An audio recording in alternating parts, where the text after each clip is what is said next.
Good afternoon. This is about the Piggy chase. The Piggy chase isn't an original idea from Peter Pig, but we use it in a lot of our rules. It gives a way of deciding who's the attacker and defender in a Peter Pig game. All Peter Pig games are attack and defender. There are no games where two equal sides just line up and shoot each other to death. That's not a good idea. Now, the Pig chases are basically a very, very simple idea. You roll a d6 again and again and again. But if you score a 6, you go bust. So you might score a few numbers, bank them, and then come back to it. I'll show you how it goes. Now, both players take part. So one player does his and the other player does his.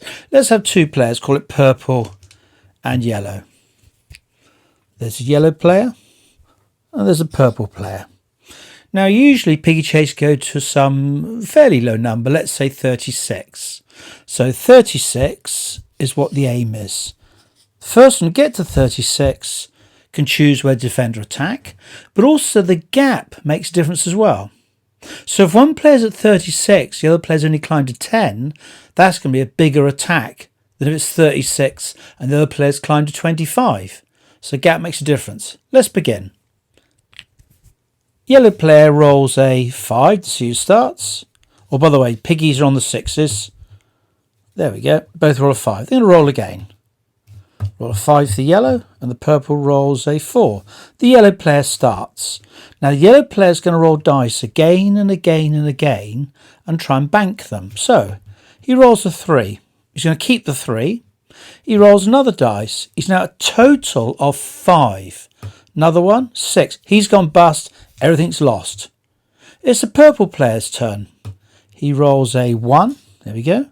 He rolls again. Gets a 5. He's got 6 in total. Try one more. 7. He's going to stop at 7. But that 7 is in the bank and it's his forever. So at the moment, the purple player's got 7. Yellow player's got nothing. It's the yellow player's turn. He rolls a 4. He rolls a 3. So together it's a 7. 8. One more. 9. He's going to stop at 9.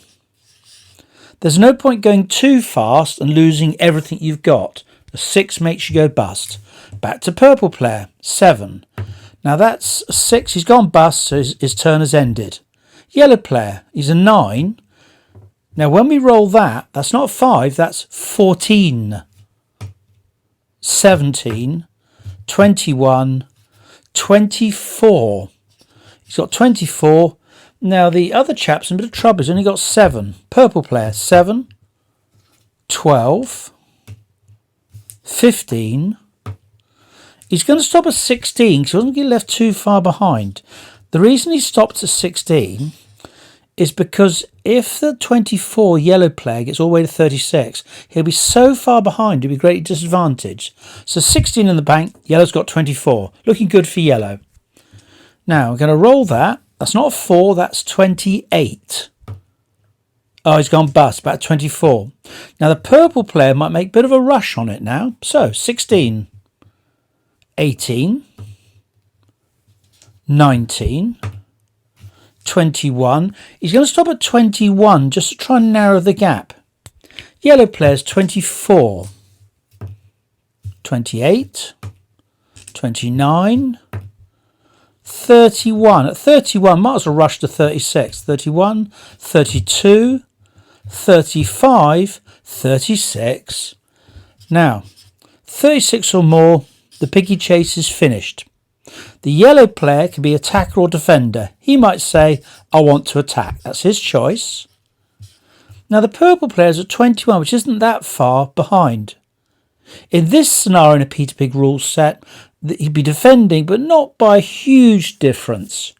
If he only got to about 4 or 5 or 7, it'd be a much bigger difference. And the rules allow for that compensation at the end of the game. Now, that's how the Piggy chase works.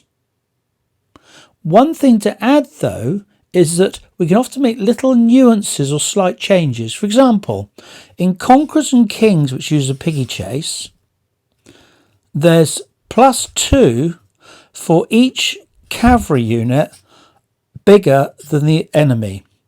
So let's say you've got an army, lots of cavalry in it. It might have 4 extra cavalry units than the opponent, because they cancel out, plus 8.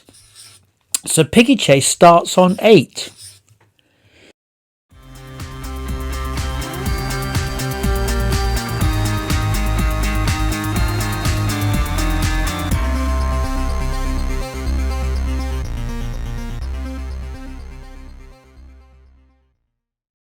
Now the Piggy Chase is so simple it can be used to start games easily, because some of the other Peter Pig rules use a pre-battle system.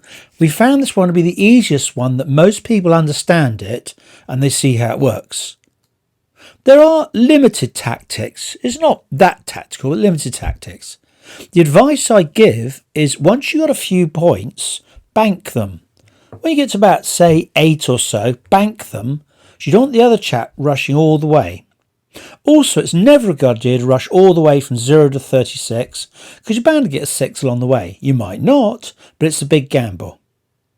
Also, if you're at about 30 and the end is at 36, you might as well gamble, because if you get to 36, you can decide who's attacking and defending. The Peter Pig rules are written for 2 players, an attacker and defender, and that's a typical pre-battle. This is used on Bloody Barons with modifiers, Conquerors and Kings with modifiers, and now it's going to be in PBI with modifiers. It's simple, effective, there are limited tactics in it, and some skill makes a difference. If you have no skill, you roll dice again, and you might not get there. I'll illustrate what I mean. Let's say someone says, oh, this is dead easy, I'll just keep rolling until I get 36. I've rolled a dice, get a 2. Oh, it's gone bust. Okay, might try again. First dice, 6, has gone bust. Try again. Gets a 2. 6, gone bust again. Need a lot of 6s on these dice, aren't they? Try again. Might get a 6. It's gone bust again. A lot of 6s on those, but there we go. So the point is that you want to pace yourself and go in little nice chunks. You could make a big risk and then run all the way. That's fine. But the Piggy Chase are usually between about 30 and 40. Any bigger than that, and it would just even out in the long run, and you'd be so close to the end, it'd be a bit of a pointless exercise.